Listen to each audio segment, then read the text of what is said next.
So the properties of limits. So I'm going to give you three basic properties of limits. So the first one is going to be the limit as x approaches a of a constant. So you just have a number as x approaches that value. And so let's think about what we're finding here. Remember, when we find the limit, we're finding the slope of the tangent line. So let's say that we have a graph here, and if I have a constant like y equals 5, if I were to graph y equals 5, wouldn't that just be a constant line like this? Okay, and so that means that as x approaches any number on here, let's say that this value right here, this is a. As x approaches a, wouldn't this just be, oh, I'm sorry, I said a. I should have labeled this one a. If this is like y equals a, as x approaches a, y is going to approach that same thing. So I'm going to say the limit as x approaches a of a constant is just that constant.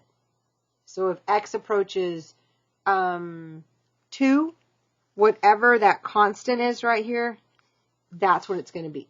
Because this is the graph of y equals that constant. So it's just going to be that. Whatever that constant is, x is going to approach it from either side. It's going to, if it's 5, it's going to approach 5. So the limit as x approaches a of a constant is just going to be that constant. Let's do the limit as x approaches a of just the value x. So what will that equal? Let's graph that, because sometimes when you graph it, it's a little bit easier to see. So let's say that this is a, and the value is y equals x. So if we go over a, y equals x. If we go over a, then we are going, this is the one I was trying to do a while ago, and I messed that up. It would be a. It would go through 0, 0, a, or 1, 1, 2, 2, 3, 3, 4, 4. It's always the same. So think about it. What's the limit? As you approach a, on the x value, what's the y value going to approach? Oh, it's going to approach a. Because if a were 1, the ordered pair would be 1, 1. If a were 2, it'd be over 2, up 2. So whatever a is, that's what x is going to approach. That's what the limit's going to approach. So the limit of just x is going to be a. So as x approaches a, the limit's going to approach a as well. Okay, the third one. The limit as x approaches 0 from the left of 1 over x. Now that's the one we just did in the last video. And if you remember, let me see if I can pull that up. As x approached 0 from the left, remember we got negative infinity. Let me pull that back a little bit so we can see that. So this was 1 over x. The limit as we approached from the left was negative infinity, and the limit as we approached from the right was positive infinity. So we're going to use that information right here. As we approach from the left, we got negative infinity. And then we're going to do the limit as x approaches 0 from the right of 1 over x is going to be positive infinity. I meant to do that in pink. Okay. Because on this, when you graph your limit, remember this one went to positive infinity. This one went to negative infinity. The limit didn't exist, but the left-sided limit and the right-sided limit do. If I just come at it from the left, I do have a limit. If I just come at it from the right, I do have a limit. Those are your three basic properties of limits, and we're going to use those to help us. So here we go. So we're going to take a couple of scenarios. We're going to take the limit as x approaches a of f of x. And I'm going to say that that equals some number, I'm going to call it L1. And then I'm going to do another one. I'm going to say the limit as x approaches a of g of x. And I'm going to say that that equals some situation. I'm going to call it L2. So we're going to use these two situations, and I'm going to give you some more properties. All right, so there's that. So the scenarios I'm going to give you are what if I want to add these two functions together? So if I'm going to take the limit as x approaches a of f of x plus g of x. Okay, if I want to do that, well, probably thinking, could we just do f of x plus g of x, the limit of each? And you would be correct. So this is the same thing as the limit as x approaches a of f of x plus the limit as x approaches a of g of x. Kind of works the same as a polynomial a little bit. Now, because I don't want to have to write it, and surely this will work with y'all, if you subtract, it's the same thing. Okay, so I'm going to color this in. This is my first property. My second property, well, if you're not adding and subtracting, you're probably multiplying. So let's take the limit as x approaches a of f of x times g of x. And you're probably thinking, could I break that apart like I did here? You would be right. So it's going to be the limit as x approaches a of f of x times the limit as x approaches a of g of x. And that's my second one. And if you've added and subtracted and multiplied, yes, you would be right to think, what happens if I'm dividing? So the limit as x approaches a of f of x over g of x. All right. This one, it's going to be what you think it would be. The limit, I'm going to put an equals there. Limit as x approaches a of f of x over the limit as x approaches a of g of x. Now, there's going to be some stipulations on g of x. What is it going to be? Hopefully you're thinking, well, if I'm going to do division, g of x could not be what? G of x could not be 0. Okay, that's going to be the only situation there. G of x is not going to be allowed to be 0. All right, I should have left myself a little more room on this and written a little smaller, but that's okay. All right, so the next one's going to be, if I take the limit as x approaches a of f of x to the nth power. Okay, so I've got a function with an exponent up there. What that says is that it's okay to take the limit first, the limit as x approaches a of f of x, and after you do that, then whatever the exponent is, do it. So in other words, if you had like x to the third, it would be okay to bring that 3 to the front, or I'm sorry, do the 3 after you found a different limit. So it's okay to find the function and then do the exponent after you've done everything.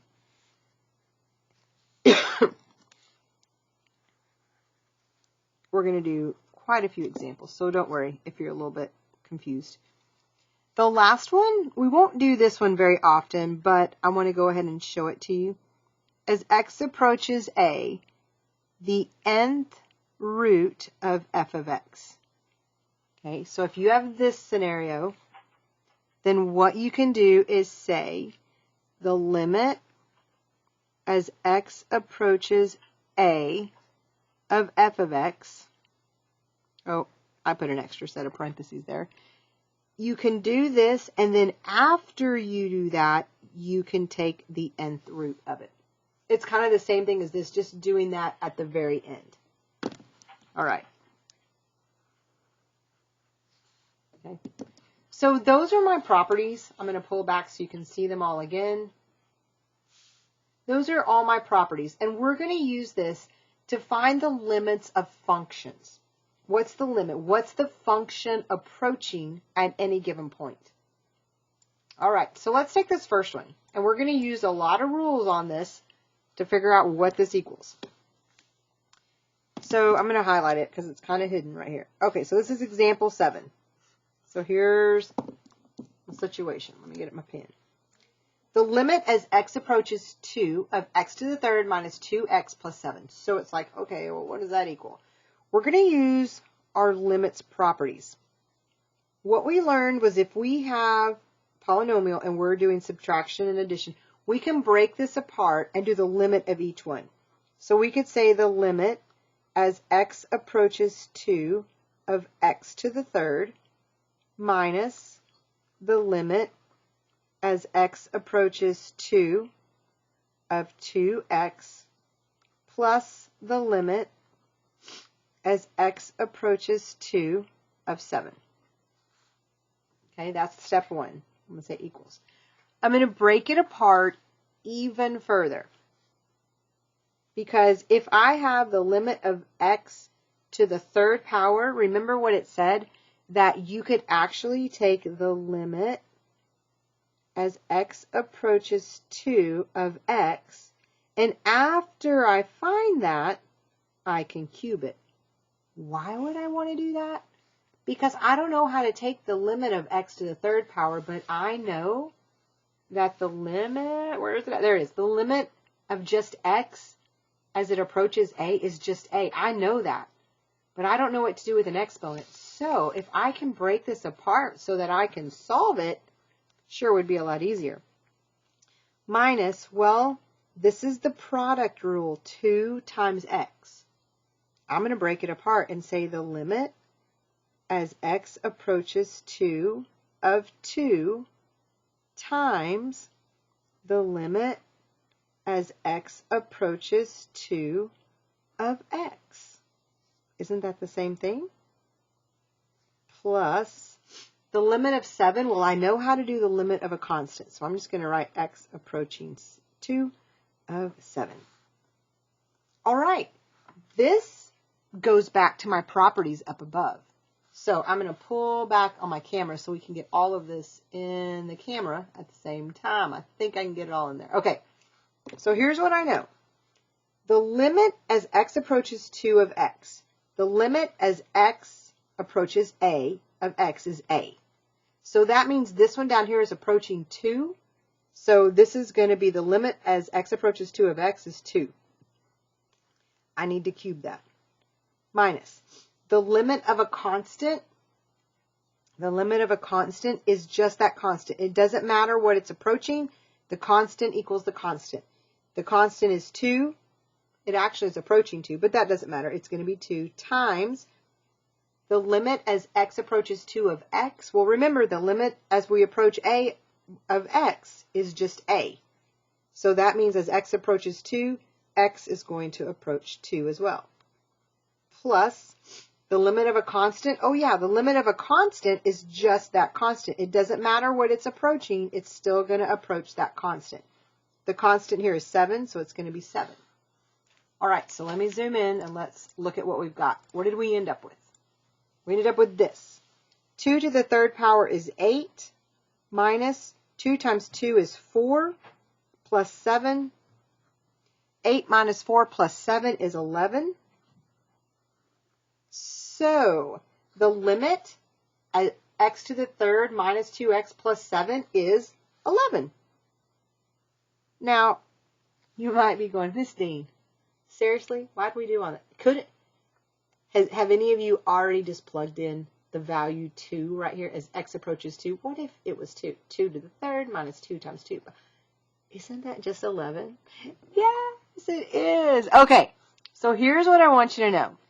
To find the limit, when you have a nice, neat polynomial, it's so nice. To find the limit of any polynomial, just plug in what it's approaching. I'm going to put that over here. So I'm going to say to find the limit of a polynomial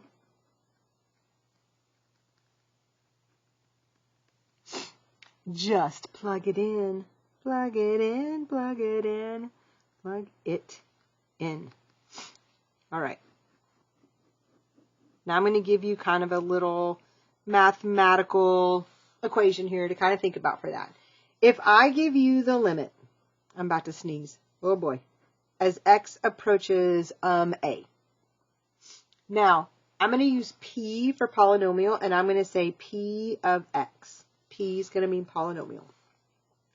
The answer to this is evaluate p at a. I hope that makes sense. If you have a polynomial, p of x, just evaluate it at whatever it's approaching. That's all you got to do. I'm going to just highlight that right there because that's all you do. So if you have a limit of any polynomial, man, it's nice and neat. We just plug it in. So let's take this one that we just did. Let's just do it down here so we have it. F of 2 equals 2 to the third power, and I'll put parentheses around it, minus 2 times 2 plus 7, which equals 11. All right. Moving on. Turn to page number, what page is this? 5, I think. All right. So now that we've done that, man, let's see what we can do on our next one. All right. Let me pull that down. All right, so here's an example of what we just did. We said that if we have the limit of a polynomial, then we can just plug in our values. The only thing we have to be careful of is we have to check the denominator and make sure we're not getting that 0 in the denominator. Because if we get a 0 in the denominator, then the limit might not exist. We're going to have to figure something out. So I'm going to say right here, I want you to check the denominator. Because you're already thinking, oh, I'm just going to plug in 2. Well, first we're going to write a note here. Check the denominator. Denominator.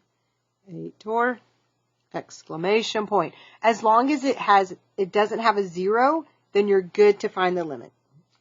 So as long as there is no 0, you are good to go. And I'll just put find the limit. Good to find the limit. Be careful of domain issues. Be careful of domain issues. And by that, I mean zeros in the denominator. Okay? Be careful that you don't get a 0 in the denominator. Because if you do, that creates a domain issue and causes all kinds of problems. That means there's a hole or an asymptote somewhere in your limit. Now, I'm going to go ahead, just so you have some examples, and I'm going to break this apart. I'm going to say the limit as x approaches 2 of 4x squared plus 1 over the limit as x approaches 2 of x minus 3. That's a polynomial, and that's a polynomial. As we approach 2, I do not get 0 in the denominator, so I'm good to go. I'm going to plug it in, and I'm going to say, for parenthesis, we're approaching 2, and we learned that we can just plug it in. Plus 1 over 2 minus 3. So, 2 squared is 4. 4 times 4 is going to be 16 plus 1 will be 17. 2 minus 3 will be negative 1, so the answer is negative 17. So the limit of that mess over here as x approaches 2 of 4x squared plus 1 over x minus 3 is negative 17. Okay, now I broke it apart so that I had a polynomial over a polynomial and so that I could use my polynomial rule.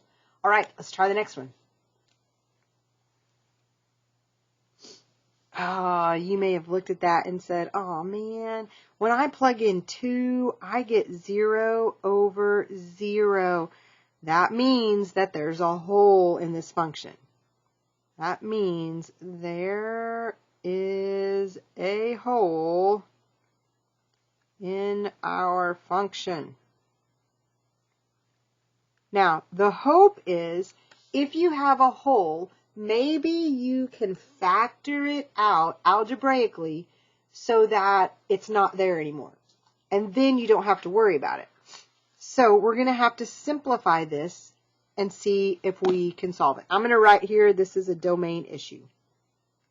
Domain issue, warning, danger, Will Robinson. Domain issue. Okay, so here we go. So we're going to take the limit as x approaches 2. X squared minus 4. Does that factor into something special?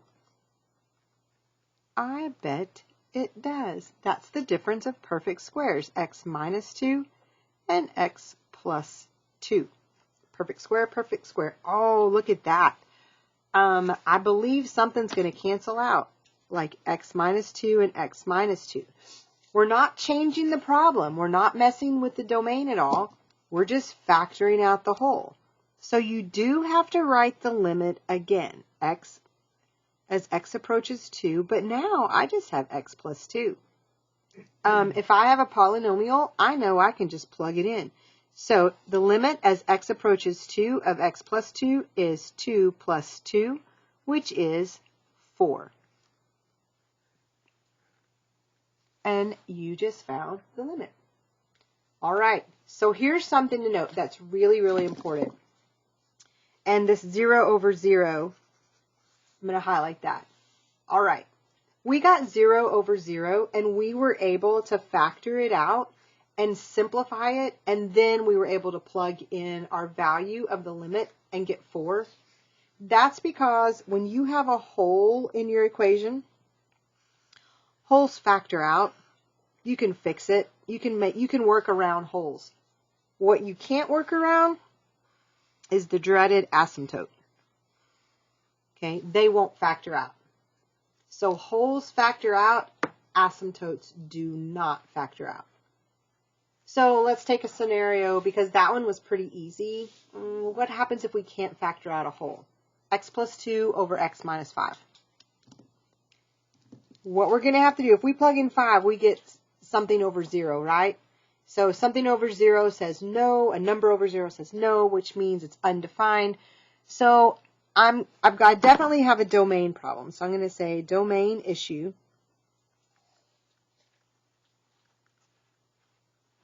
Sad face. And then I can't factor it out. Can't factor it out because there's nothing to factor. I can't factor it out. That means it's not a hole because I can't factor it out. So that means I have an asymptote. So we have an asymptote.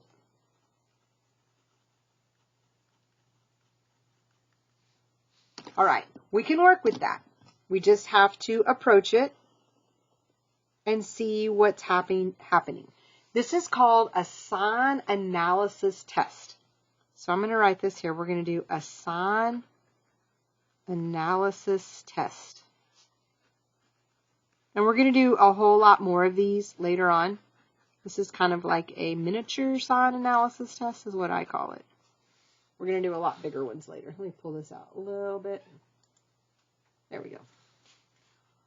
All right, so what you want to do is you want to set the numerator, what value would give me a 0 in the numerator, and what value would give me a 0 in the denominator. So I think I'm going to put the notes over here.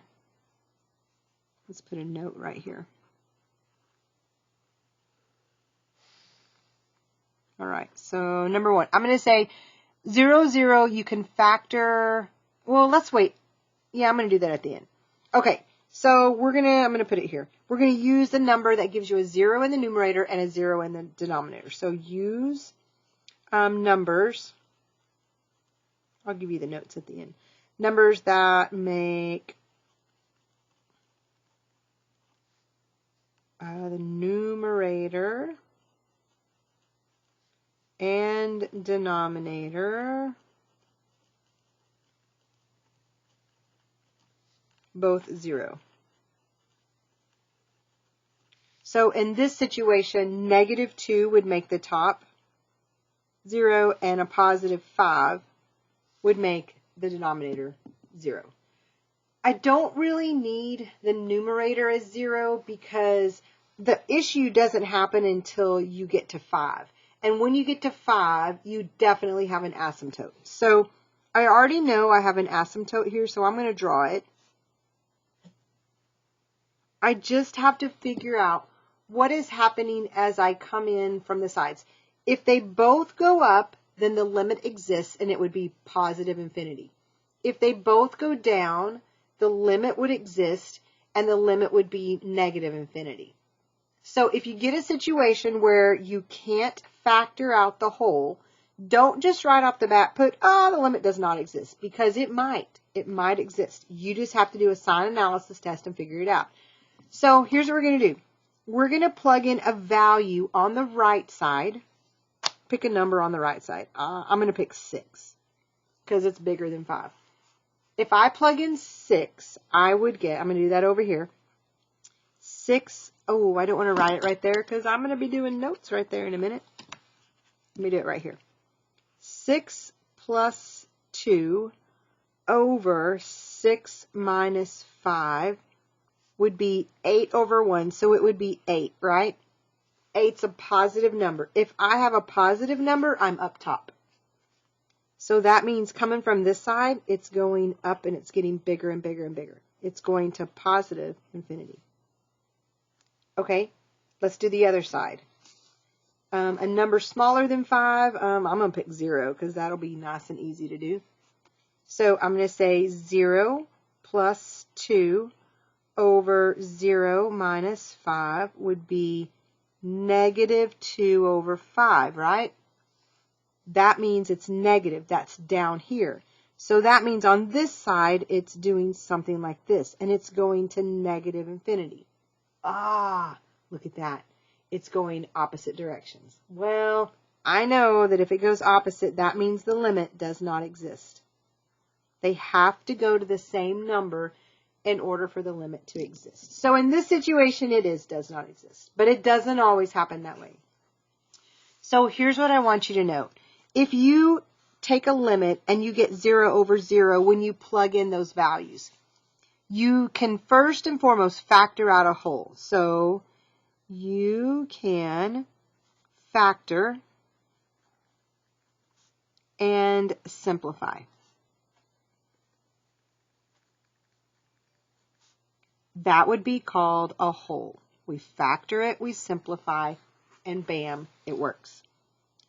The other option, you can't. You can't cancel anything out. So I'm going to say if you can't, I'm going to use cancel out. We like that. That's a good word. If we can't cancel out the problem,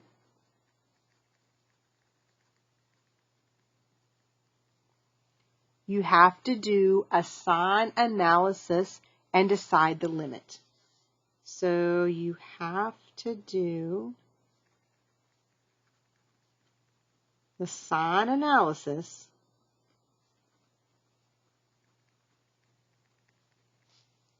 and decide the limit.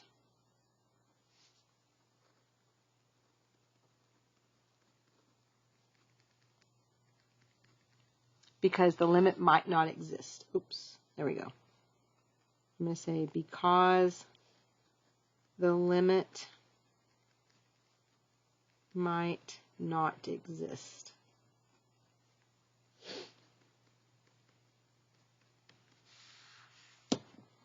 All right. Where are we at? All right. Oh, we're to the check for understanding. All right. So on the check for understanding, which is our next thing we're going to do. Oh, where is it? Let's see if we can do this. So these are kind of some IB type questions of what you might see. So consider this sequence of numbers a sub n equals 3n minus 2 over 2n plus 4 for the values n equals 1, 2, 3, and so on. What's the limit of this sequence? So you can pause your video and work it on your own. I'm going to kind of work it up here as well. The limit as n approaches infinity, positive infinity if you want, of 3n minus 2 over 2n plus 4. What does that equal? Well, I guess I kind of got to see what's going on. So I'm going to do x. I guess I really shouldn't have done x. I should have done n. Let me do n. And then this would be a of n. So let's just start with 1.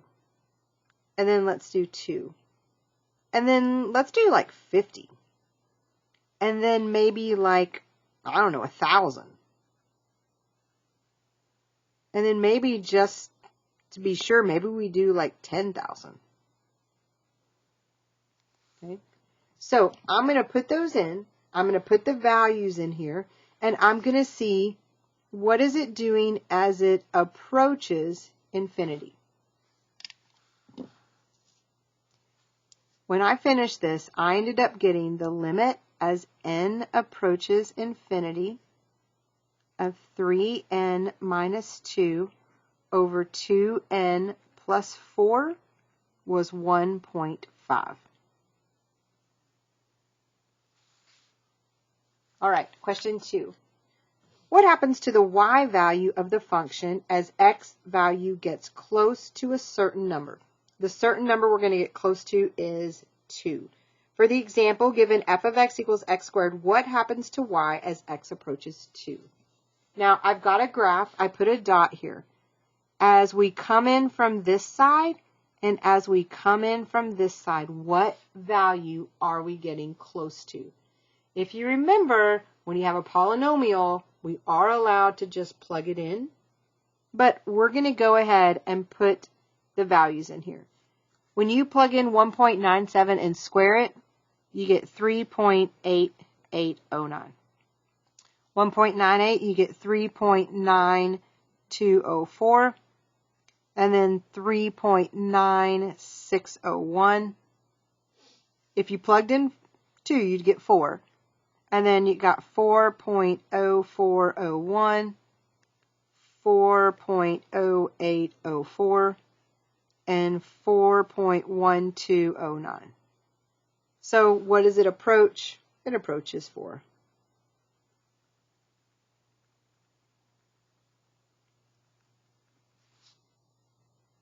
All right. Now, the next two, I know we just did that one, but this is just how it would look written. I would simply say this is a polynomial.